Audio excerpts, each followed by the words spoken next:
See the water level. You ever let him in there, right? All right. Good evening, I'm District Secretary Nicole Gonzalez. It is Tuesday, July 18, 2017, and this is a regular meeting of the Dublin Ramon Services District. Presiding this evening is President Richard Hawkins. Awesome. All right, call to order. Let's pledge the flag.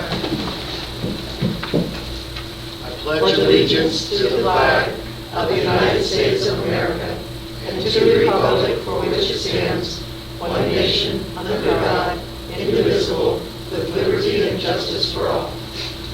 Thank you very much. Roll call, please. Director Howard? Here. Director Borzay? Here. Director Michalak? Here. Vice President Juan Peter Leopold? Here. President Hawkins? Here. Special announcements and activities, item 4.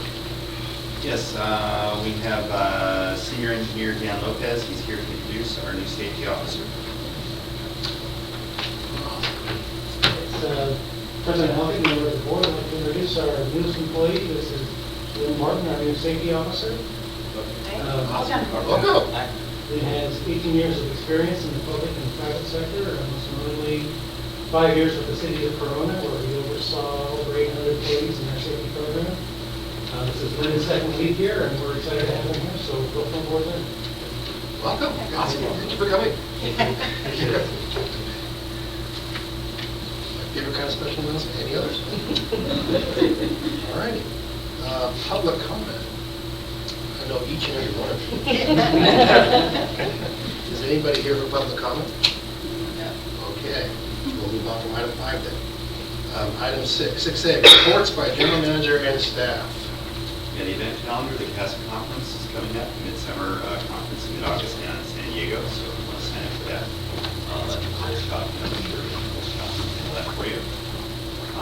And also, we're going to need to schedule a special board convened closed session in the last week of August to work around the CASA conference and take care of some district business. So Nicole will be reaching out to you in the next couple of days as sets out the last week of August. And then on board correspondence, one piece that you got was a still outlook for me. It's a preliminary draft evaluation. The legal counsel will be discussing that in closed session on August 1st. That's just a rough draft for review and discussion on August 1st. Thank you very much. All right. Item 6B, joint powers authority and committee reports. We have none. 6C, agenda management. Consider order of items. Straight through remain. Anybody have any objections? Hearing none. Just answer that. 7A, approval of minutes. Regular meeting minutes of June 20th, 2017. I will entertain motions. I have a motion and a second. Did you get that, Mr. Mills? Ready. All in favor? Aye. Any opposed? Any abstentions? So you abstain. I mean, technically you can't vote for it, but people tend not to. I think so. It's legal, right? It's legal not to. It's legal to abstain. But it's also legal to vote. It's also legal to vote. That's correct. We won't do it. No. Abstain's awesome. We don't get that very often. You can move for reconsideration. Moving on to item 8. Item 8A, consent calendar. 8A through E, we can take it as a whole, or if anybody wants to chat about any of them, I will pause here for a second. Hearing none. The consent calendar. I'll second. I have a motion and a second. All in favor? Aye. All opposed? Any abstentions? Feel my legal duty here. All righty. 9A, board business. Receive presentation on labor contract negotiations 2017. I believe that's afterwards. Nope. The board. I wanted to officially kick off an open session for labor contract negotiations for 2017. We did have a closed session last night for those in the audience to discuss with the board the upcoming negotiations and get some direction from the board as to where we were going with those negotiations.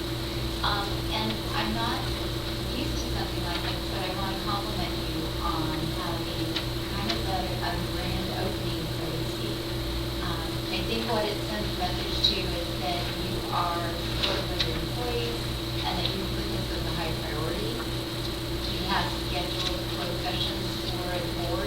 throughout the year. We will have a tentative agreement and hopefully sign documents in November. And we want to send the message to all that we are very serious about negotiations and have it as a high priority therefore. The district has a duty to bargain, and those memorandums of understanding are scheduled to expire by December 17th for 3 of our bargaining units, Neither and Local 39, with the 4th bargaining unit scheduled to expire on 4/30/2018. But under the Myers-Briggs Brown Act and our own district rules and regulations, we do have a duty to bargain with our employee groups, and so we want to. We have invited them for our kickoffs on August 14th, and this is part of that kickoff. As far as our demographics between the 3 groups that will be expiring at the end of this year, so that's 14 members, PU 20, and Local 39 has 79, so they're definitely the bulk of our groups. And then this shows the demographics as to where they are actually located in what departments, which is very interesting. But definitely operations has the bulk. What we have strived for in the past, and we will continue to strive for with this negotiation process, is consistency between the groups. And one of the reasons we want to do that is I think the groups feel like there's more equity applied throughout the organization. And more importantly, it also streamlines the processing of salary and benefits and makes it easier for us to concentrate on other business and not be in a situation where we have to do manual calculations or remember that one group has something different than the other. So if we can at all possibly do that, we do like to do that. And as you can see here, several items were consistent across the MOUs, the length of the contract, the cost sharing of health premiums, other benefits such as dental and vision, what the employees paid into CalPERS retirement system, and our compensation level that we try to achieve. Differences still is the definition of how we arrive at total compensation, legal pool rates, and out-of-class payout increases items. All of our groups, but it's very different. And then there are some special provisions, the 457 match is set to sunset at the end of this year. This is our tentative board schedule. Yeah, it did change as of yesterday, but I think we can get back on track pretty quickly. And again, we met last night. We have a regular meeting with the board on August 1st, kick off with the labor groups on the 14th, and then we'll meet again with the board August 28th on everyone's back in town, and the conferences that we're scheduled to attend are over. And then we'll meet regularly to make sure that we can ensure bringing these contracts. And our goal again is November 7th. This is our negotiation team, and Michelle is the one that has all the history, and so we're relying heavily on her for that support. But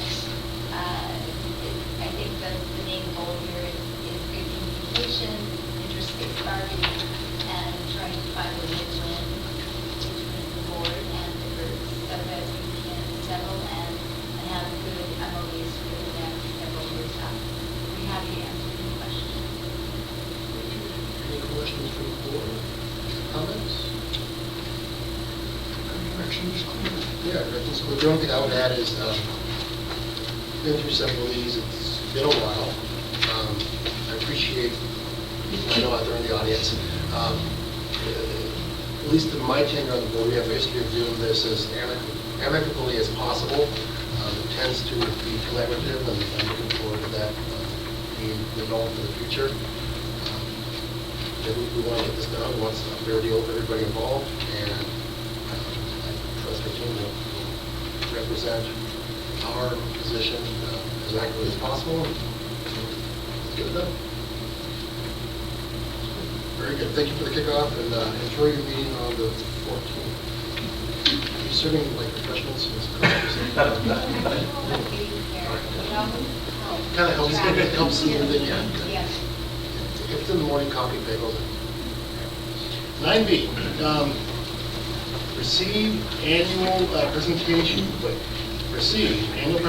on the state of the DSRSD and provide directions. Okay. Good evening, President Elkett, members of the board. I saw the title of this one. I know. When I was up in the mountains, and I thought, oh shit, I'm gonna get like an hour-long presentation on the state of the district. No.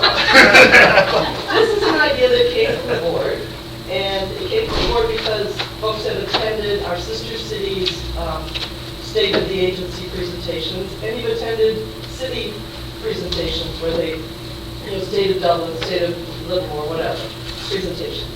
So the idea here is for us, first, a member of the board or staff, it's your pleasure, would make an annual presentation about the state of the district. And the thought is that it would be 10 minutes, PowerPoint presentation, and instead of doing what our big sister cities like Central San and East Bay Mud have done, which is formal invitations that are sent out to all their members, rent a venue, provide food, either breakfast or lunch kind of thing, we could do a slimmer version, an easier version, where we go to a venue, a meeting that already exists, as in city council meetings. City council meetings are also televised, so it's not just people in the chamber that hear it, it's people who watch, and people do watch those. So, reach a little larger audience. All the presentations could also possibly be made to the local chambers of commerce, and maybe a few service clubs, whoever's interested, basically. So that's the thought. The whole point of this is that it's an opportunity to brand the district even more. It's an opportunity to share with our community our standards that motivate how we do our work, that we plan well for the future, that we invest appropriately and manage our finances soundly, that we provide reliable, high-quality water, wastewater, recycled water services, that we protect public health and the environment 24/7. We're the original environmentalists in the world, people doing this. That we're very open and transparent, and that we are maximizing our assets to receive, the greatest value with minimum disruption of service. So these are all the kinds of messages that would be communicated in the short 10-minute briefing, so we wouldn't bore anyone to death. And I hope not to spend 10 minutes telling you about it. I saw the thought bubble above your head. So that's basically it in a nutshell. Let's see, did I forget anything? Oh, January would be the time that we would suggest doing this, because even though the water year starts in October and the fiscal year starts in July, to most people in our community, January is the beginning of the year. So that's a good time to look back at the previous year's achievements and look forward to what's going to happen in the future. So that's the plan. What would you like to do? Okay, well, it's fairly open-ended, so let's what's going on? Well, I kind of like option 2, certainly as getting our toes wet, first of all. But secondly, it wouldn't be any additional expense to speak of. I think we could start with that. It would be a great idea. I don't think we need less than $2,000 to rent a venue. My only thing would be not have it here because. That is the worry. Talking about 2 cities or what? 3. 3. Oh, you Because guys we do serve Pleasanton, Yeah, okay. they're not in our service area, but we provide them the service. So the thought is they would probably also like to hear that. Yeah. I think it's a great idea to what we're doing, why we're doing it, Oh, and Pleasant, okay. That's true. that we're looking out for their benefit, Right. not just to serve here. Well, I believe I brought it up at that particular board meeting because I reported on the presentation. Back then also went, and I think Judy, to East Bay Mud's presentation. I thought theirs was well done. Theirs was, more high end. I like option 2 as well. I think we do need to start small, but I think it will increase our credibility, viability, and transparency. We don't get very many people at our regular board meetings, but with a different, this type of approach, maybe we might get some people that come over here and provide some input, if nothing else. So I think it's a good idea, and starting small and keeping the expenses minimal is, I think, is the right way to do it. I agree. Yeah, because I mean, this power plant already exists. We have we have a state, we call it a sales deck in the private sector, but, we have a DSRSD deck already made that we can present tomorrow if we had to. So, and I like the idea of keeping it small and using other people's venues. The East Bay Mud thing is great. They're neat events, but it's a very different organization. They are political events, really, at their heart. So they're ratepayers funding politicians' events to do some. No, our concepts are to be slightly different, more attuned to the DSRSD mission. And we periodically do things for special purposes at the city councils anyway. So hit the city councils, maybe lottery it amongst the board, or send a staff member who might answer questions better anyway. Can't keep it away. Yeah, no, keep it cheap on the board. The thought, I forgot to mention that a staff person would accompany, just in case there are questions. We can answer some questions. Yeah. But this isn't security. Not the farm. How many gallons of water do you pump in the plant a day, kind of thing? Yeah. Judy? I'm- Huh? Lots. Okay, Judy, you're going with whoever goes. Or Jeff. All right. Here's the time of the day. Yeah, that's- And the weather. Weather flow. As far as it's not going. All right, so I think you're hearing a consensus for use the existing deck, maybe tweak slightly, see if we can get ourselves on the agendas. Got it. Getting ourselves on city council agendas is not always the easiest thing either. They tend to be relatively crowded affairs. I'm glad you liked option number 2, because I've already been able to invitation. Move fast. Whoa. We're good to go. Date to be picked, but January. give me some ideas. All right, thank you so much. And you got a much better, this is much easier than, last time up there. Yeah, this is a very easy topic. Item 9C, review progress on fiscal year end 2017 strategic work plan, AKA the Flog Dan McIntyre.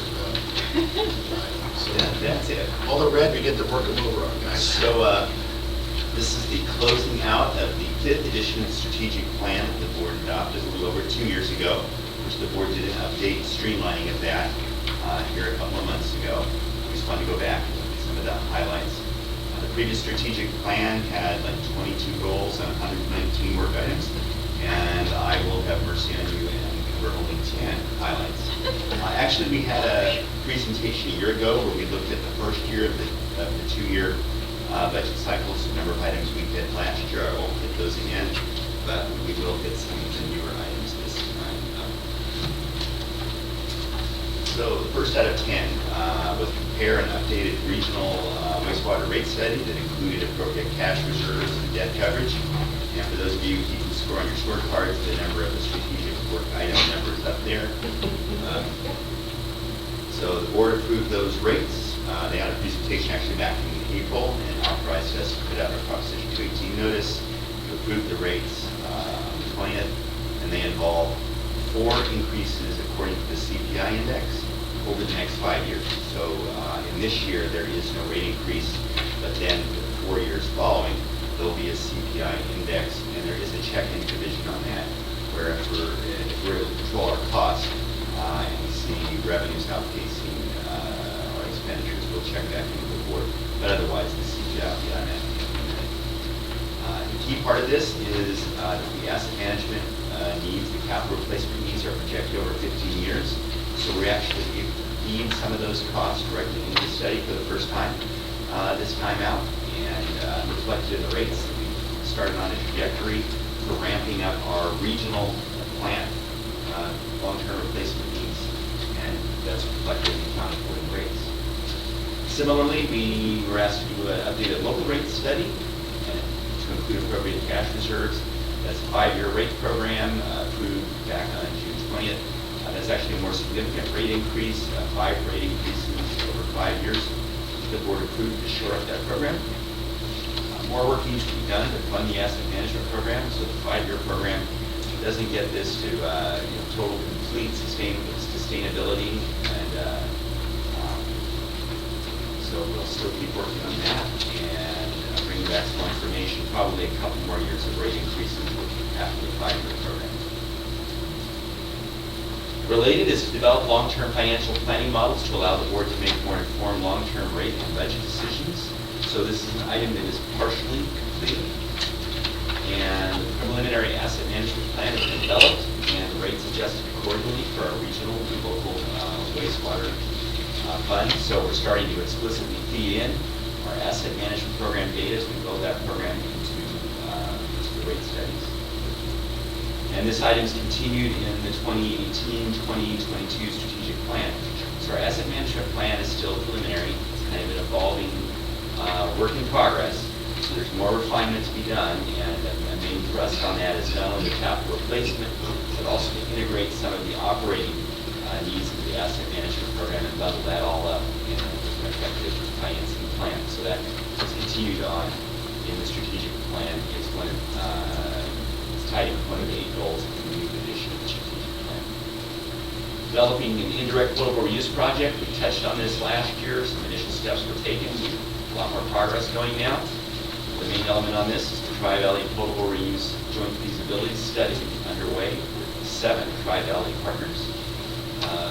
Some of them may not have liked potable reuse quite so much in the past, but they're with us shoulder to shoulder right now. And the feasibility study for this is due for completion in early 2018, and the liaison committee would be reconvened to make a decision on next steps. Ideally, we'll take some collective action to go forward, and hopefully late next year we might be starting an environmental impact report on a project. It'll take a few years to develop the project, the process, and so on, but some good initial steps.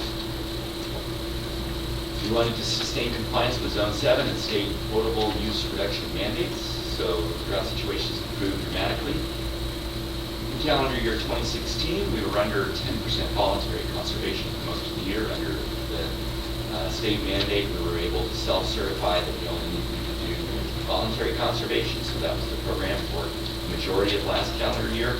And even with that low threshold, the conservation achieved was 25%, so we overachieved significantly on conservation last year. Next was to integrate projects recommended by the long-term alternative water supply study into the capital improvement program and budget. As you may recall, you reviewed and approved the long-term alternative water supply study in the first half of 2015, and then the strategic plan goal was then to roll some of those project concepts into the capital budget. And the potable reuse project has been reflected explicitly into the 10-year CIP as a vision capital in fiscal years 2021 to 2023. $40 million of funding is anticipated to be in hand, cash on hand.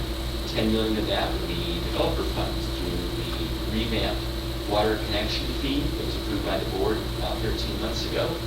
And the other $30 million will be funds from our rehabilitation and improvement fund. And we expect to have those dollars available if the economy continues as it has been by the time frame up there in 2021 to 2023. Now, to give you a sense of scale of what a potable reuse project is going to be, the alternate water supply study looked at projects in the range of 50 to 100 million.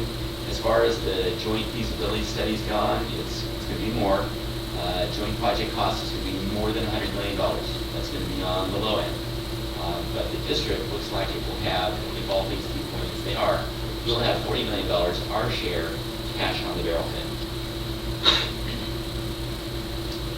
Secure, procure, or construct a permanent home for field operations. So we did get our field operations facility set up. We finally got out of our temporary facility at Camp Parks that we had hung out at for, 20, 25 years, and off to our permanent facility. Here's photographs from the ribbon cutting day a couple months ago where we moved into the field operations facility. And one of the things the board did is put special emphasis on field operations division and recruit 4 new positions for that division. So those 4 folks will be starting here in the next month to help us better address our preventative maintenance rehabilitative needs in the field operations group. We're cutting on April 19th. Complete the assessment of our regional wastewater replacement needs. So a lot of our early elements of our asset management program over the last 5 years have been focused on the water system and the sewer collection system. We've got a pretty good handle on what all of our assets are in those 2 programs. The one area that was lagging behind in terms of kind of a comprehensive systematic data set was at the regional wastewater treatment plant. As part of the wastewater plant master plan, it's just about 100% wrapped up now. We're just about to finalize that. We were able to put together concurrently a good list of all of our assets. So we're in progress and on schedule on this one. The preliminary asset replacement model, including the database, was completed actually in May of last year. So we have a good sense of what are all of our assets out at the regional wastewater treatment plant, what are the relative ages, what are the first rough cut estimate of their remaining useful lives, what's the estimate of replacement cost, and we have fed that information into the capital budget, into the rate study. So we have a lot of those elements, at least in initial first cut form, pulling all of those operating capital funding decisions together to use the program. The final asset management replacement models will be completed in fiscal year 16 to 21, so that's carried forward as a work item underneath our strategic plan that's updated. And the key piece here is to get more of a focus on the operating side. So asset management is not only capital replacement, but it's strategically managing your operations and properly balancing decisions between capital decisions and operating decisions, the kind of things you make a decision on are, can we fix it and keep a certain asset going, or is it so critical and at such a stage where we need to do a capital replacement? So you're always balancing and optimizing between operating and capital decisions. We're catching up on the operating side of the asset management program. And then biannually update the emergency response plan. This is something that on your attachment in your agenda packet, we did highlight a few things where we have not started the items or not completed the items. And this is one of the areas where we've marked in red, where we're a little behind on, primarily due to staff transitions. We're in a lot of flux, so we have not started this yet. We have deferred major progress on this to fiscal year 2018-2020 time frame. And one way we might be able to expedite this or accelerate this is the potential collaboration with the City of Dublin. We send them out and we'll coordinate and integrate some of our functions to get some ideas. And we're already planning another liaison meeting with the City of Dublin in the fall, and this would be one of the subjects of discussion on that. We want to implement a streamlined and enhanced records management program with an appropriate electronic content management system. So this is in progress and on schedule, a several-year project, and we're moving along, still a couple, 3 more years to go. In fact, actually, it's more of a way of life in terms of how we manage our records. First big module we've gotten a lot of bang for the buck is our automated agenda manager module. It was implemented earlier this year. Allows us to automate a lot of the agenda preparation review for the board meetings. It's working really well and allows us to really operate very fluidly. We've even had times where even 2 hours prior to putting out the agenda to the board, it's like, oh, I thought of another item to put on the agenda. And the automation of the process allows us to just add an item at the very last. And we want to do an automated Public Records Act tracking module in progress. So a lot of times we get public records requests. We're getting about 2 dozen of them a year now. And that's a number that's slowly increasing and we'll expect will accelerate as the years go ahead. And the issue on a Public Records Act request is sometimes it is so broad and what's needed. There may be multiple divisions or multiple departments that look at their records to respond to it. And it's kind of hard to herd cats and follow all of that. But we're going to have a tracking module that's going to help us do that. Ultimately, we'll have our records all electronically in the database, so it'll be semi-automated searching for those documents. And that'll save us a lot of time and allow us to be a lot more responsive and stay out of the Valley Times editorial request. And with that, staff's available to answer any questions. I only touched on 10 of the 119, but I'd be happy to go into detail on the other 109. Okay, with that, do I have any questions, comments from the board?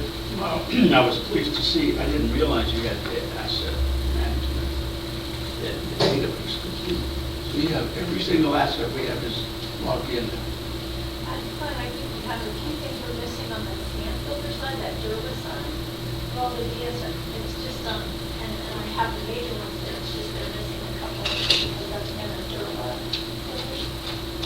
I would say we're in, 95% of people out there going to do something, I can show you where it is. That's great, that's cool, that's terrific. Is that good? Yeah, we have a lot of stuff. Judy and her crew have really knocked themselves out, working with the operations people, running it all down, trying to figure it all out, working really hard the last year and a half to pull that database together, and gives us a true sense of scale. And with that information, we were able to develop kind of the long-term replacement model, and we see kind of what the long-term trajectory is, and we're in a good place on our long-term replacement program. I think we'll see in the 2030 to 2035 timeframe, that's when we'll have a big spike in replacement of assets in the plant. That kind of coincides to the end of the useful life of the stage 4 improvements that have been built a number of years ago.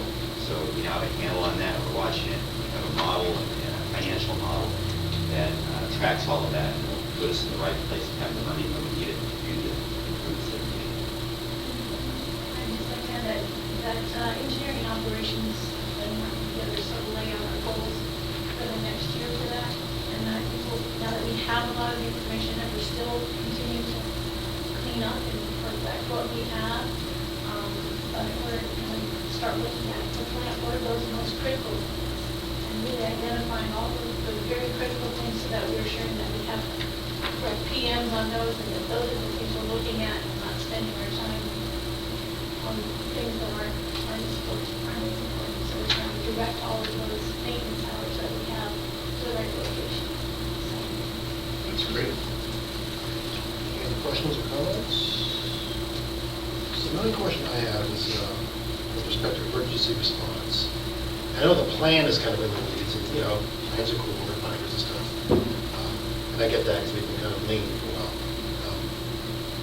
But how are we in reality? I mean, what's your opinion on how we are in reality? If something happens, are we flat-footed right now because the plan is at or? So I would say operationally, in terms of handling a medium-sized emergency or medium-sized disaster, where agencies will stand on their own feet, we're in good stead.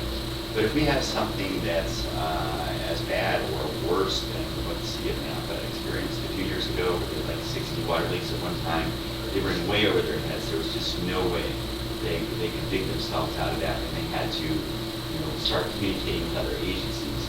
The whole emergency operations center structure allows you to quickly get assets from outside the area. And that's something where, for a major disaster, it would be a little tough to get a good plan up in place and I think coordinate the city of Dublin. I think we'll be in good shape to get other assets from outside the area here in a timely manner and pick ourselves out of whatever we're in a week or two, rather than flounder for weeks and weeks. And I know as directors, we behave much like my 9 and 11-year-old boys. We always want everything to be the top priority. I, for one, I don't want to be the agency that has something go sideways we can't handle. So, as you're prioritizing all the number one priorities we give you, and I know everything we give you is number one priority, this one concerned me a bit. I just want to make sure that we get it wrapped up sooner in that 18 to 20 cycle than later in the 18 to 20 cycle. Yeah, and like I said, we had conversations with senior city of Dublin staff just a couple weeks ago. We had we had a really great brainstorming session, actually, so there's some chances of some success there. Another advantage we have is both Carol and I, coming from our previous jobs, had a whole lot of training in how this whole process works and a lot of interagency coordination on that. So that'll help us expedite it, getting ourselves back up on our feet.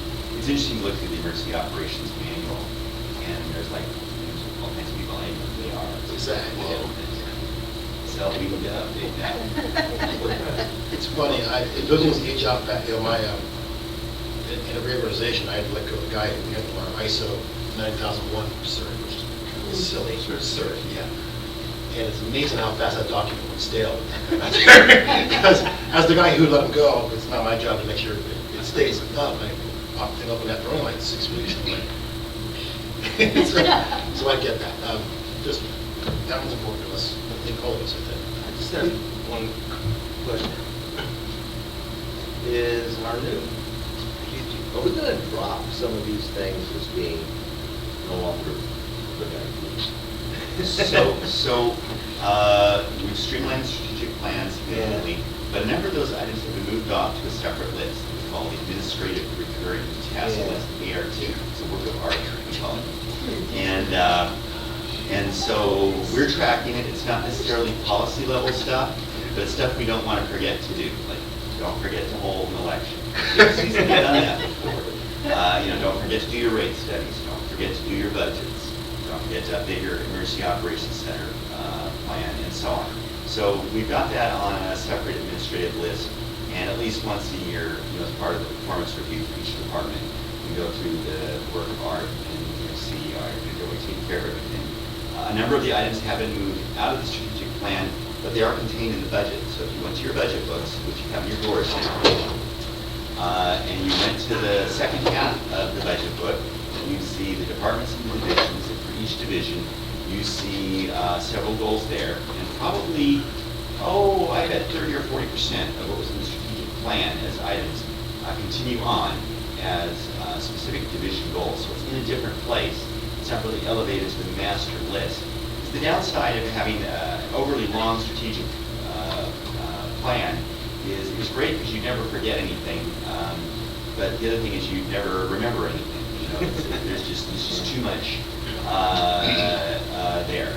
And so we've kind of put some of the things in different places, and where things are inapplicable, it has just kind of faded away. And with this final report on the strategic plan, some items that may not have really been a priority, but we just wanted to be sure we didn't forget. We've got it right on, so we won't forget, and we won't bother you with including it for strategic plans. Yeah, I was just looking at some of these things that seem pretty.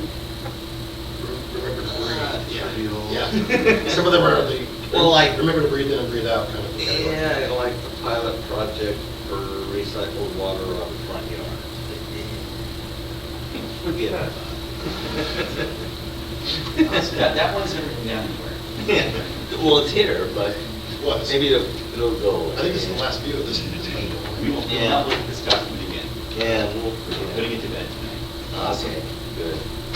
On the emergency response plan, I had a friend, fellow citizen who said, the other day at coffee, brought up the question, said, okay, so if there were, if the earthquake comes, the big one, the really big one, how much water do you guys have in reserve? How much drinking water do you guys have in reserve?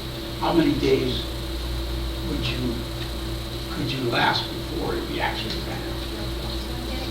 That's what I thought. They probably all go to fire suppression. Yeah. Yeah. So probably 0 days. Part of it is reserved fire suppression. So there's a certain amount in our tanks we keep there for fire suppression to handle a typical worst case fire in the stone.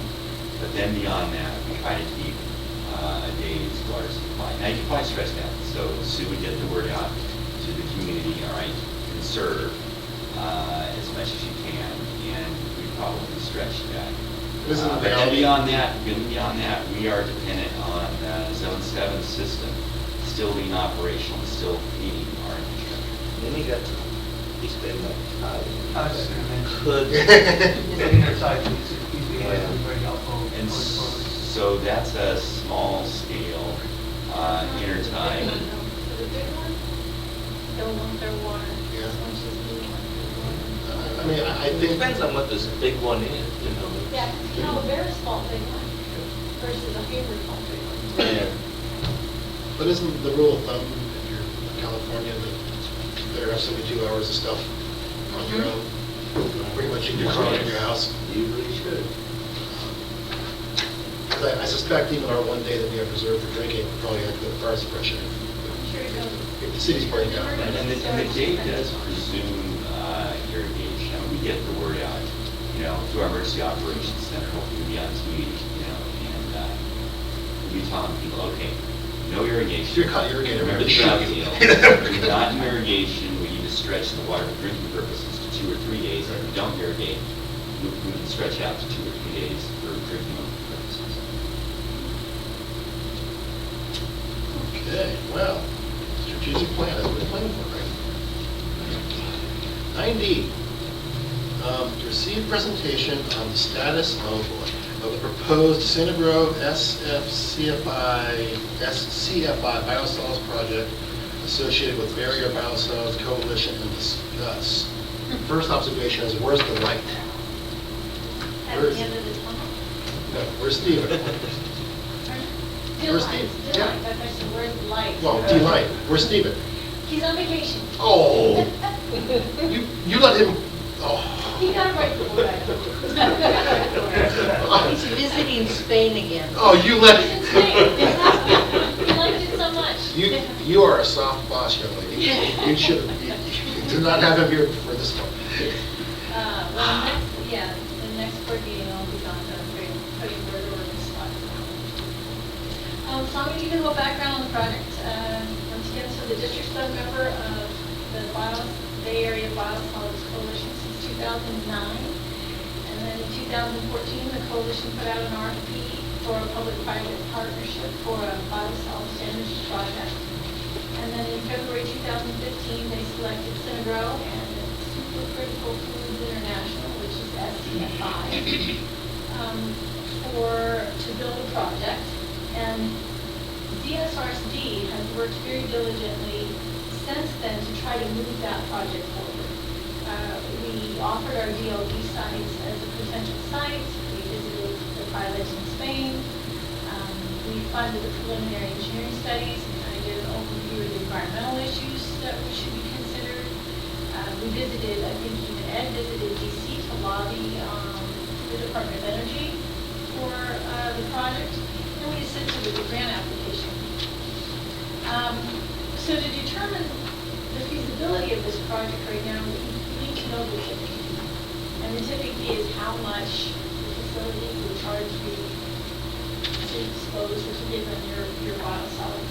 And to determine that tipping fee, you need to know your capital costs, you need to know your operating costs, and you need to know your funding source, how do you know what's the cost of your money to build that type of facility. So through that engineering study we did, we determined the capital cost.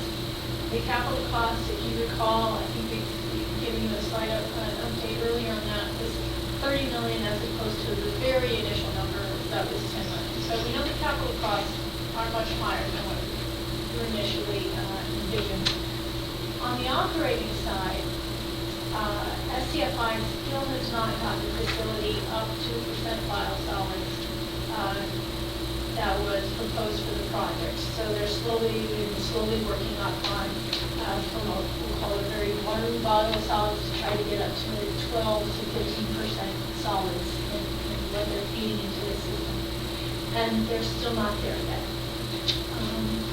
And on the funding side, we did pursue the grant funding, but that has not come through. So at this point, the project doesn't look that promising. And then I'd like to mention that furthermore, the coalition, where it was biosolids to energy, Bay Area Biosolids to Energy Coalition, it is now the Bay Area Biosolids Coalition. They have taken energy out of the name.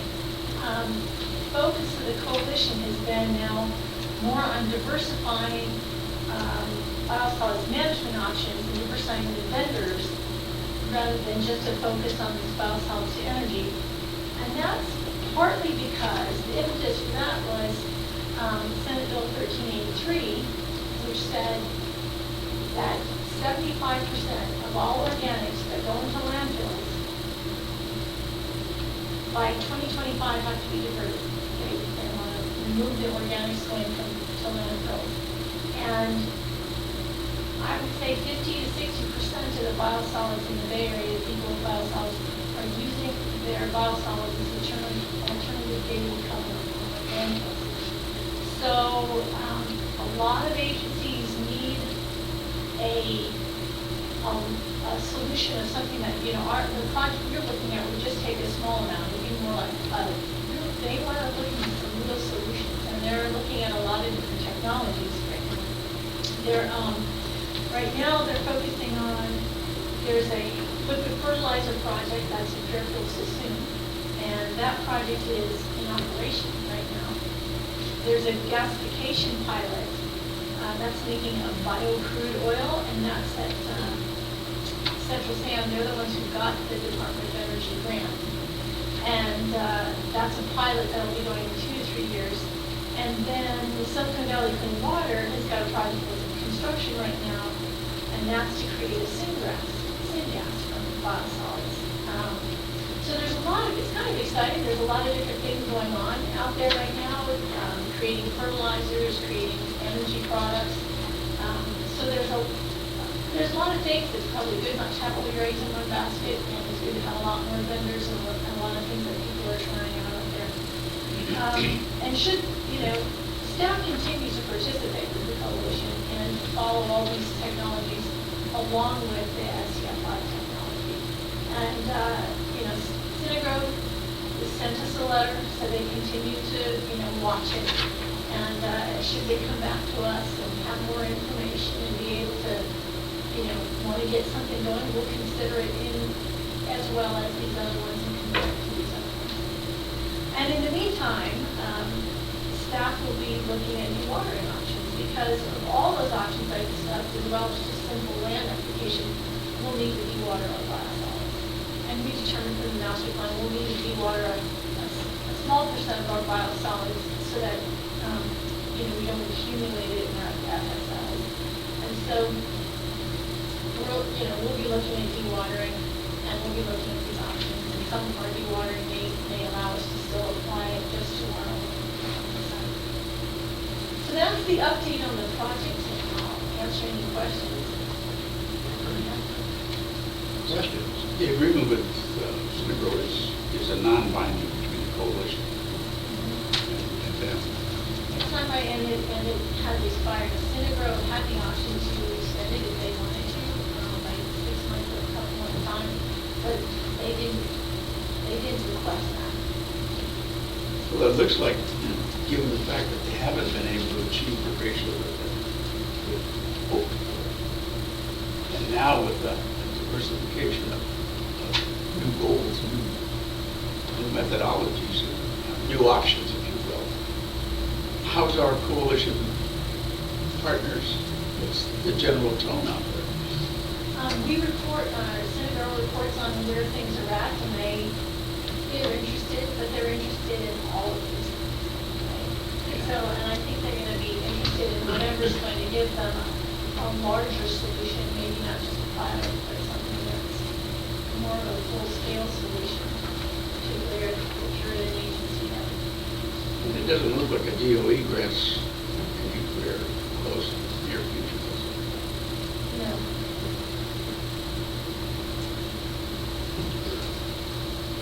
No, So, not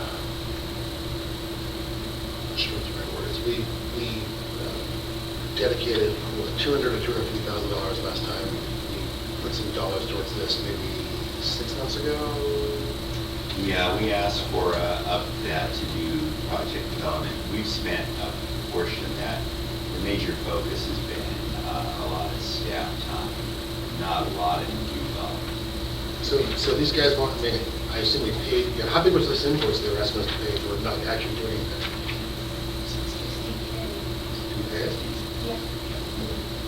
See, in my business, I wanted that. I would have been suing for it because they didn't do anything. Yeah, the agreement wasn't, the agreement said that we had developed an agreement for development of the project that we would reimburse them for the cost. So can we just stop this tonight and stop putting new dollars into this and it's done? So what we're telling you is we're not going to move forward with this project now, and we'll just kind of follow along, listen in, see if something comes up promising. So we're not going to put a lot of effort into that. Yeah, our money. Do you want some cover? Do you need to prep something for another meeting so we can take, you know, so we allocated 200, 250, spent 60, which, yeah, do the agreement was maybe not the best, but, do you want us to take the money back? You will cover it with your partners? No, we're good. We'll just repurpose the dollars. Okay, spend I'll find this. another project. De-water. Yeah. I mean, that's where the money's gonna go.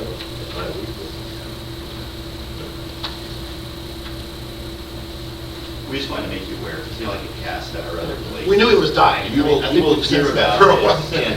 And so we wanted to bring you all up, especially before the CASA conference this summer, what the story is on staff. I mean, we're kind of, hoping to the last possible moment, for any chance of life on this, and it's just not happening in the short term.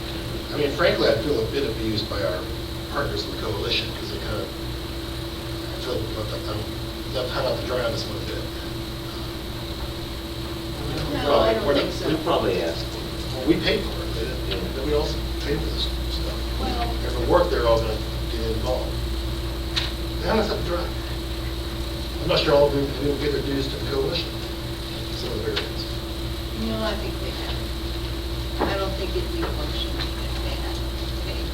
It was a strategic decision that we made. At some point, the coalition was kind of the incubator of various technologies and projects, and would a couple people step up and try to sponsor something. So we put some effort to sponsor a project, to have it at DSRSD, where if finances worked, it would have been more advantageous for us than any of the other partners. So we did kind of take a high risk, high reward We all did. shot at it. But we all did it together. Yeah. So we're in no way abusing you guys. So I don't think it was unfair in any way what the coalition did. And I know everybody in the coalition was pushing hard and joining us. And we went up to Sacramento a couple times to lobby various committees for funding, for potential cap and trade money for this. And our coalition partners were with us every step of the way in terms of actual project development, so that it kind of be at our site rather than somebody else's site. We did put more effort in and kind of take more of a leadership position and help drive it. But the technology is just not quite there yet. And we should note the other partners are also going out a little bit on a limb to develop some of these other technologies. I know that West County also is working on an SCF project. And, some of these central standards, that's a pilot project, and some of them are doing full scale, and they're using newer technologies, and if they work out well for them, we'll then from there. As long as we're all playing nice. From there, yeah. And I do believe that CASA, there will be a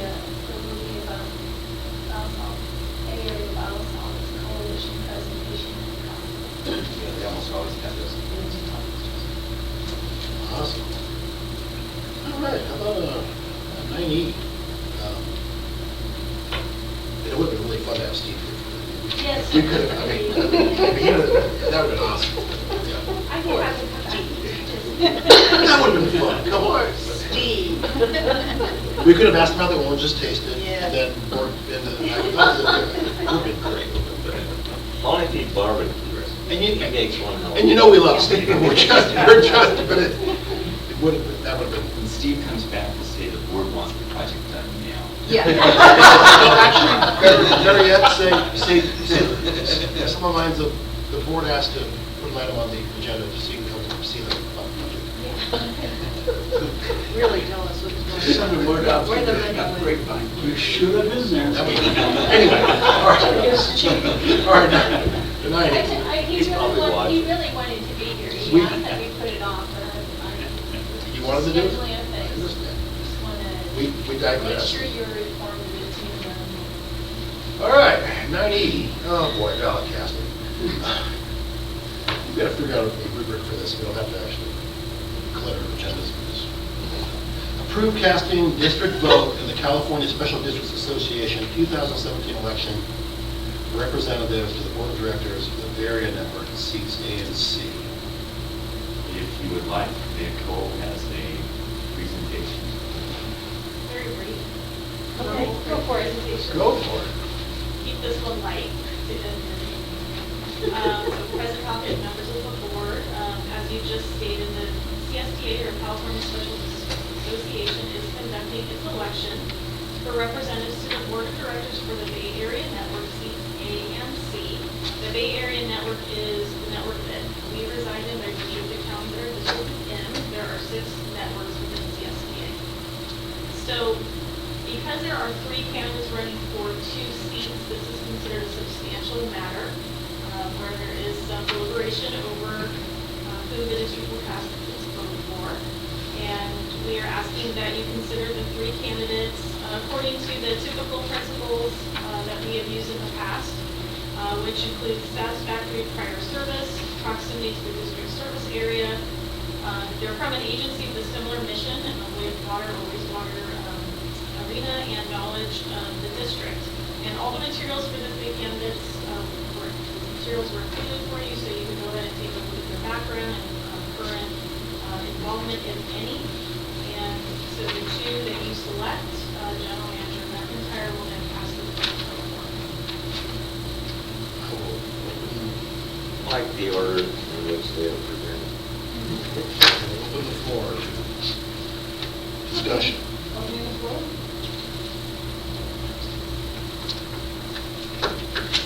Do we have anything here? Yeah, I just,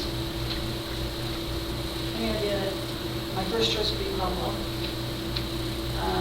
I'm not overly thrilled with, how do you say John's last name? Rapid? Yeah. Whatever. But those are the only 2 that have any wastewater history. Fire district gentleman has no record in water district stuff, so yes, it's the fire district is part of a special district, but it doesn't relate to what we do, so I would discount him. All right. I agree with the very same reason. Anything else? Like I said, I mean, you get the vote for 2, right? So I was supporting the first 2. Mine's as simple as since one of the seats is C, and the 2 guys' names end with C. That's about all I care about.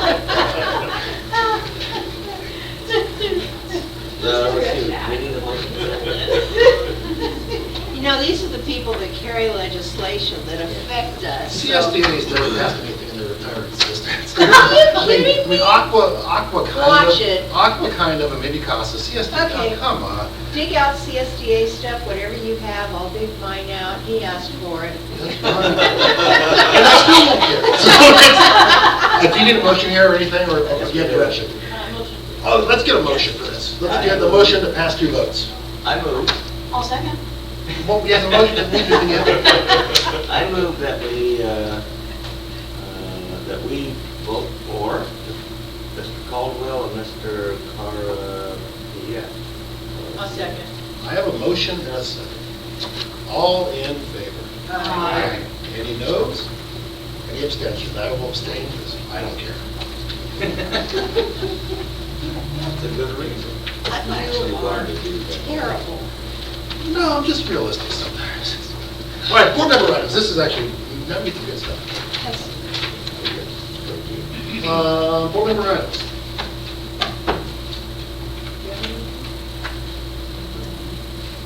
What do you have, Virginia?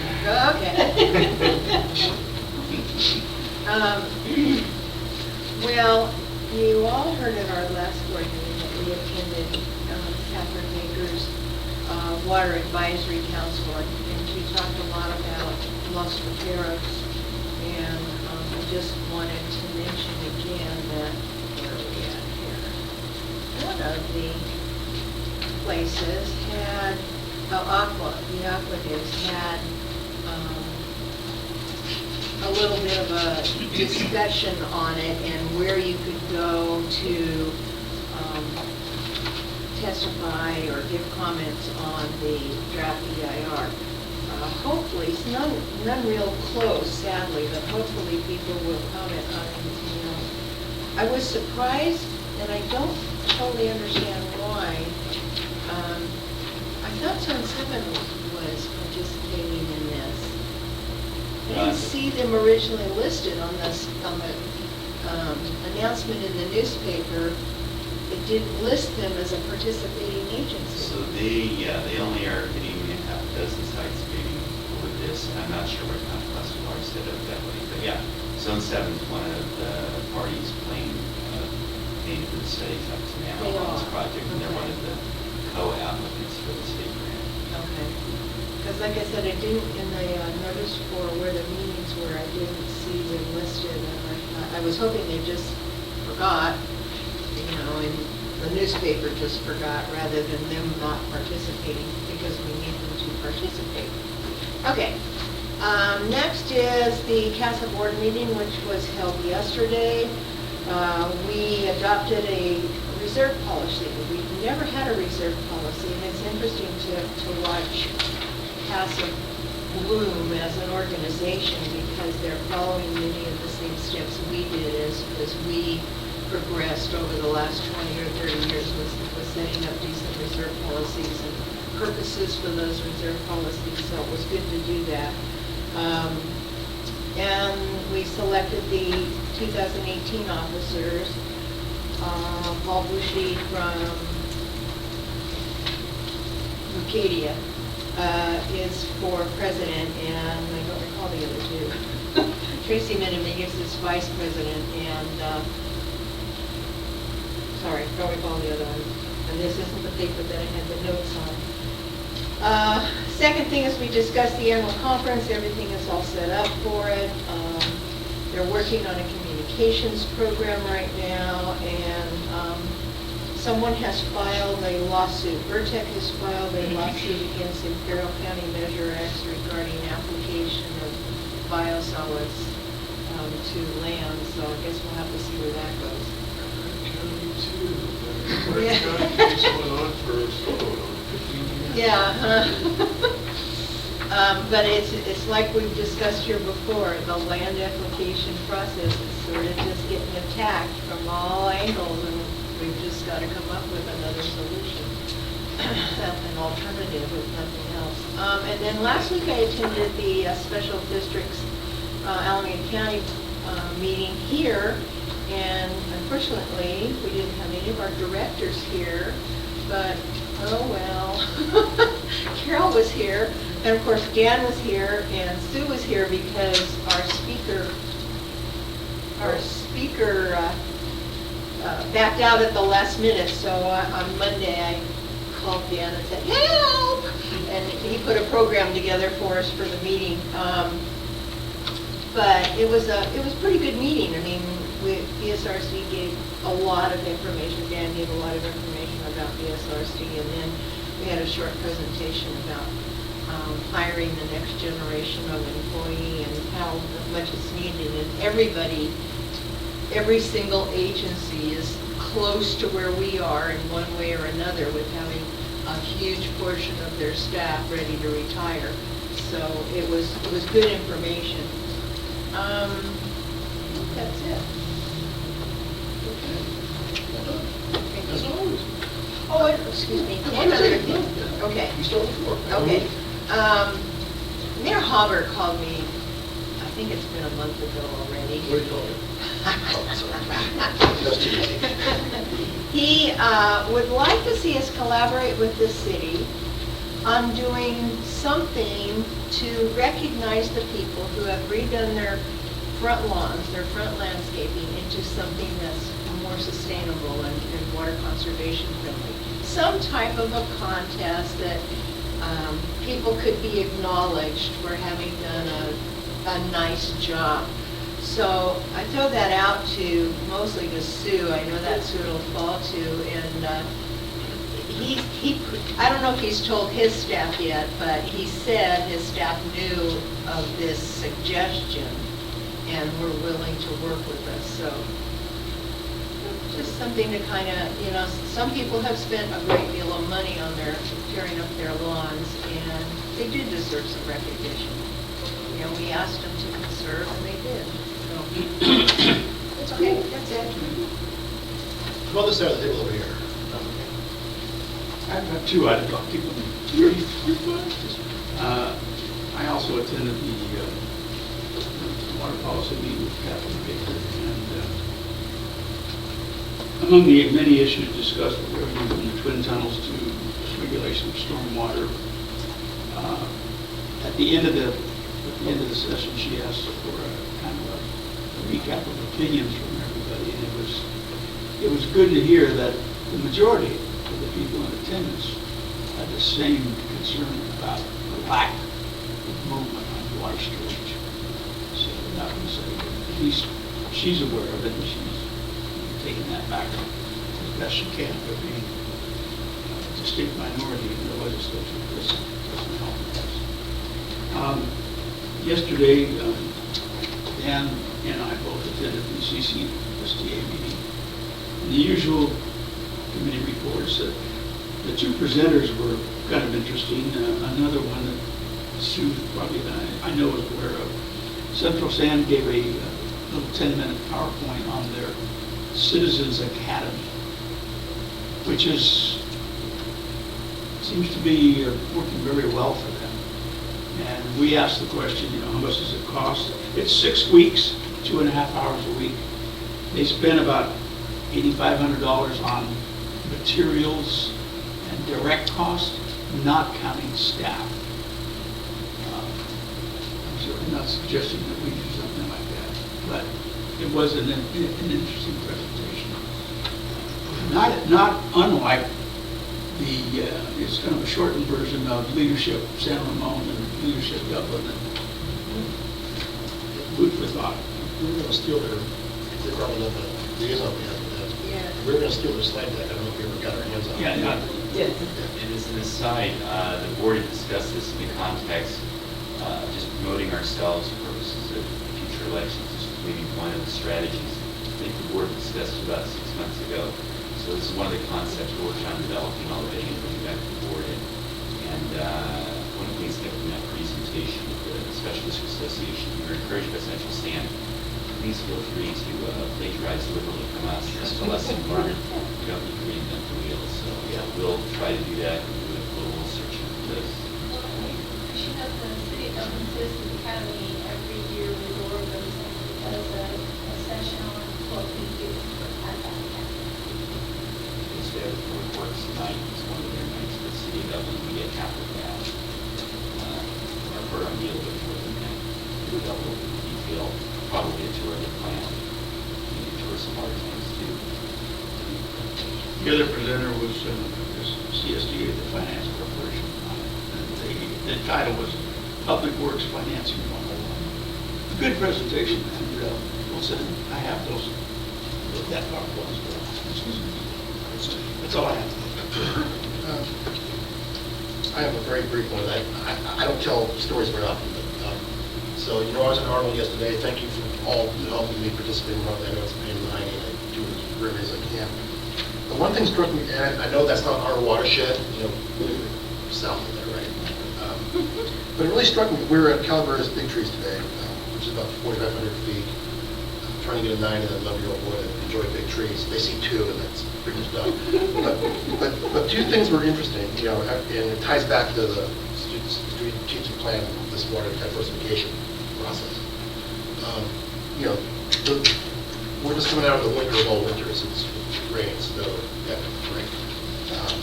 It's bone dry up there. It's bone dry. There's like 2 puddles in this little creek. That runs through the Benworth Grove. My boys, because they're boys, are kicking dust everywhere, and this dust devils flying. So it's. Wow. And yet they're snowing or skiing in Squaw. Yeah, there's still mountain, there's still water in the highlands, but geographically, we drive from the bottom up, and it's at least 4,500 feet. It's pretty darn dry. The other interesting thing is. There's a giant, it's called the cabin tree. It's about 2,000 years old. It's one where the guy made a big hole in the middle of it, and he used to sleep in there. They have a new display because it fell over in January. It rained, so this 2,000-year-old tree fell over in January. There was liquefaction around its roots, probably because the guy made a hole in it. But the boys were actually pretty impressed with that because it's a loophole size for a house. Yeah. But anyway, it's dry. Droughts happen. It's going to keep happening. We got to stay on the. I'd be really curious if we had any data from our watershed. I bet it's drying out up there too. I know there's a ton of water in the system right now, but I was amazed at how dry it has become just kind of in the environment in that elevation. Anyway, I have a script, because we're going to go to closed session. Agenda item 11A, and it says, Rich, please read entire script verbiage. So Carl, I will read the entire script for you, okay?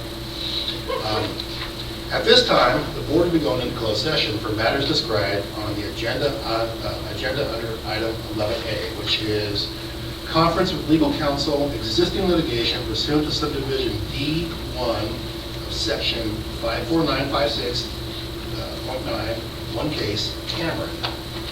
The broadcast will be stopped now, as it is anticipated there will be no report from closed session. Any report will be announced in open session at the end of the meeting. Contact the district secretary during the regular district business hours for that information. Thank you, and let's go to closed session.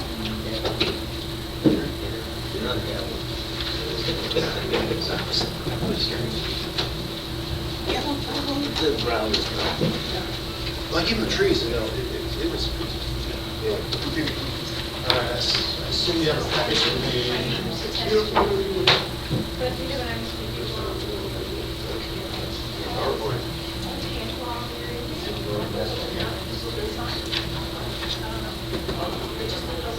Just,